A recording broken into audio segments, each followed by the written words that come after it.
சான்றோர் சிந்தனை. வழங்குபவர் முனைவர் SP பெஞ்சமின் இளங்கோ அவர்கள். 1952 ஆண்டு டாக்டர் ராதாகிருஷ்ணன் அவர்கள் துணை குடியரசுத் தலைவராகவும் டில்லி பல்கலைக்கழக துணைவேந்தராகவும் சாகித்ய அகாடமியின் உதவித் தலைவராகவும் பணியாற்றினார். பாரத நாட்டின் கூட்டுச்சேரா கொள்கை பற்றி அமெரிக்கா உட்பட பல நாடுகளிலும் அவர் உரையாற்றினார்.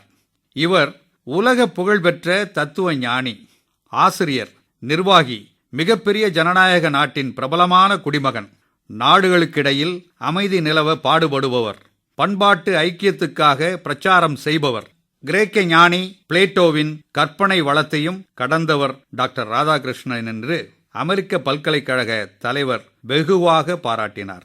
இந்திய குடியரசுத் தலைவராக 1962 ஆண்டு மே மாதம் 12ஆம் நாள் டாக்டர் ராதாகிருஷ்ணன் அவர்கள் பொறுப்பேற்றபோது உலக வரலாற்றில் இது ஓர் அரிய நிகழ்ச்சி என்று முதல் குடியரசுத் தலைவராக பொறுப்பேற்று தன் பதவி காலத்தை முடித்த டாக்டர் ராஜேந்திர பிரசாத் அவர்கள் குறிப்பிட்டார்.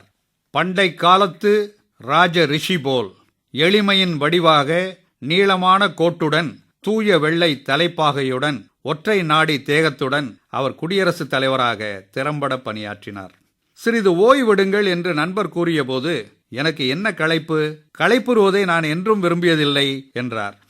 அரபு குடியரசுத் தலைவர் நகீபை சந்தித்த நம் பாரத குடியரசுத் தலைவர் டாக்டர் ராதாகிருஷ்ணன் அவர்கள் நீதியின் இரவா தன்மையை இவ்வாறு எடுத்தியம்பினார்.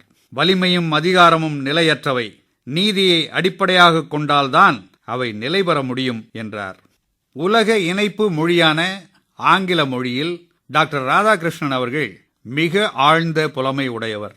ஆங்கில அறிஞர்களான Bernard Shaw, Bertrand Russell, H.G. Wells, பேராசிரியர் ஜோட் போன்றோருடன் பழகிய ராதாகிருஷ்ணன் அவர்கள் ஆங்கில உரைகளை அத்துணை அறிஞர்களும் உளமாற பாராட்ட உரையாற்றினார். நுணுக்கமான நகைச்சுவையுடன் அவர் உரையாட வல்லவர். அமெரிக்காவில் உரையாற்றிய பிறகு ஒருவர் பாரத நாடு அடிமை தலையில் இருந்ததை குறிப்பிட்டு, உங்களது தர்மம் காப்பாற்ற வல்லது என்றால் ஏன் நீங்களே உங்களை காப்பாற்றிக் கொள்ள முடியாது என்று கிண்டலாக கேட்டார். உடனே டாக்டர் ராதாகிருஷ்ணன் அவர்கள் மிக பொறுமையாக, இயேசுநாதர் தம்மை காப்பாற்றிக் கொள்வதற்காக அவதரிக்கவில்லையே என்று பதில் கூறி, மனித குலம் பாவத்திலிருந்து மீட்கவே இயேசு பிறந்தார், அதுபோல ஜனநாயகம் தழைத்து உலகம் உய்ய இந்தியா தர்மத்தின் வழியாக போராடுகின்றது என்று தக்க விளக்கத்தினை கொடுத்தார்.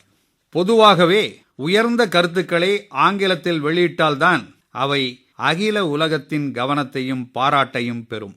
ஆகவேதான் டாக்டர் ராதாகிருஷ்ணன் அவர்கள் இந்து சமயத்தின் தனிச்சிறப்புகளை தம் ஆங்கில உரைகள் மூலமாக அகிலம் அறியச் செய்தார். இந்து தர்மத்தின் சிறப்பை உணர்த்தும் போது திருமணம் என்பது புனிதமான ஒரு சடங்காக, அக அழகின் புறச்சான்றாக விளங்குகின்றது என்று விளக்கினார்.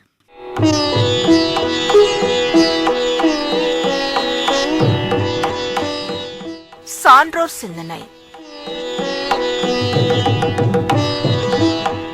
வழங்கியவர் முனைவர் SP பெஞ்சமின் இளங்கோ அவர்கள்.